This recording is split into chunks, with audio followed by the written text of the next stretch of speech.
Hi, this is David Orlofsky. Welcome to Parsha in 5. This is where we give a little 5-minute idea on the Parsha that is suitable for saying over at your Shabbos table or for framing and hanging on your wall, whatever works best for you. Parshas Noach.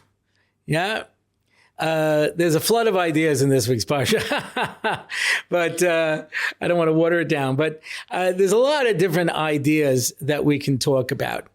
And one of the ideas I want to talk about is the rainbow.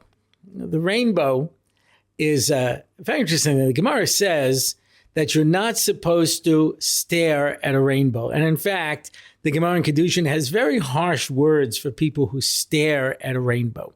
Now, that's kind of strange because we know you make a bracha when you see a rainbow. The answer is the difference between seeing and staring. A person can look at something and a person can stare at something. You don't have a right to stare at it. And one of the reasons is that the rainbow is a manifestation of HaKadosh Baruch Hu's glory. And you see it in Yecheskel, that the rainbow represents HaKadosh Baruch Hu's power and strength in this world. So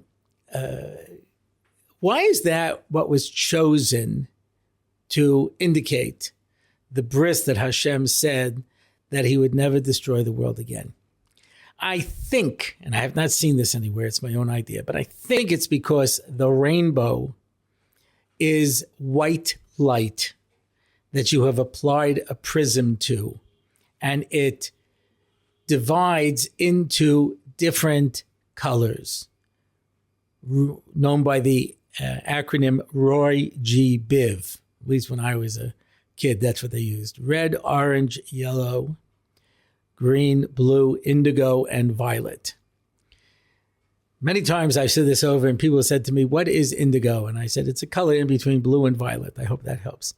But what's the idea? The idea is that when you look at white light really is made up of a prism. But in order to have the white light, each one of the colors has to be in its correct position. And when they join together, they create white light. But as we all know, if you take all of those colors and you mush them together in one big mush, what do you get? You get black. Black represents lack of existence. That's why outer space is black. The sun represents din, absolute judgment, and nothing can stand in din. So if you look up at the sun, all you see around it is blackness, non-existence. White, which represents purity, which represents, potential, all of those kind of things. So the white light only exists if all of the colors go where it belongs. What did the Dor Mabul do? They broke down all of the barriers. Yeah, there was no concept of husbands and wives. There was no concept of personal property. There was no concept of any limitations. Everything fell apart. And that's where the punishment that they got was a flood. Because when you put something in water, it dissolves. It just turns into mush. They had destroyed all their barriers. And so when you see the rainbow, it reminds us that if we want to be successful, we have to keep up our barriers.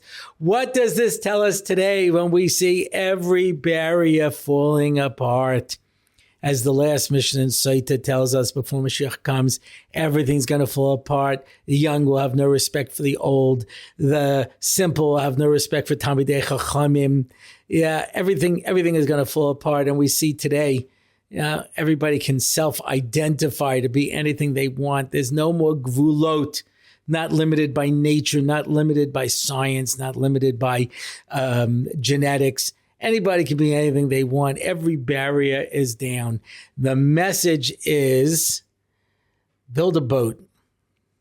No, I'm not. I'm just kidding, of course, because when you look at the rainbow and remember, Hashem will never destroy the world by that method again.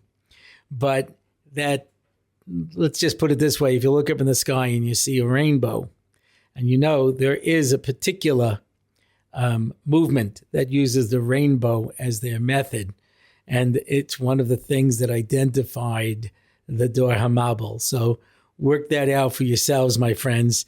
The point is that as much as we can, we need to establish borders and limitations. And the more that we establish gvulot and those borders, the more successful we will be. Good Shabbos.